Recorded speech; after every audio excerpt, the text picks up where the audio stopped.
Guys, welcome back to my channel. তো আজকে আমি তোমাদের জন্য নিয়ে এসেছি একটি সিল্কি স্মুথ আর গ্লসি হেয়ার টিপস। তো চলো কী কী লাগছে দেখা যাক। তো দেখো, আমি এখানে একটা কলা নিয়েছি, তোমরা চাইলে ওই সিঙ্গাপুরি কলা নেবে।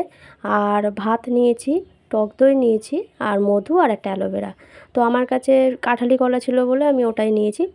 তো অ্যালোভেরাটাকে আমি ছাড়িয়ে নিয়ে মিক্সিতে দিয়ে সুন্দর একটা ফাইন পেস্ট আমি বানিয়ে নেব। এই রকম হবে। তো তারপরে আমি একে একে যে জিনিসগুলো গ্রাইন্ড করা হয়নি সেগুলোকে আমি একটু ঘুরিয়ে নেব মিক্সিতে। তো কলা, ভাত, টক দই, মধু সব কিছু দিয়ে আমি একটু ঘুরিয়ে নেব। তো ঘুরিয়ে নিয়ে একটা ফাইন পেস্ট বানিয়ে নিয়েছি। তারপরে একটা বাটির মধ্যে, একটা বাটিতে না, মানে যেই বাটিটায় আমি অ্যালোভেরাটা নিয়েছি সেই বাটির মধ্যেই আমি একটা পেস্টটা পুরোটাই দিয়ে পুরো ভালো করে মিক্স করে নেব সুন্দর করে। তো সুন্দর করে মিক্স করে নেওয়ার পরে আমি আধখানা পাতিলেবুর রস এতে অ্যাড করে দেবো।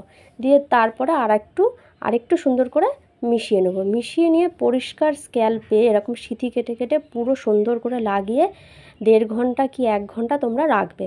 তারপরে প্লেন জল দিয়ে ধোবে। সেই দিনটা শ্যাম্পু করবে না, পরের দিনটা শ্যাম্পু করবে। তো ভিডিওটা যদি ভালো লাগে অবশ্যই লাইক করবে, শেয়ার করবে আর সাথে থাকবে। আর তোমরা এটা ট্রাই করবে আর আমাকে কমেন্টে জানাবে তোমাদের রেজাল্টটা কেমন আসলো। Thanks for watching.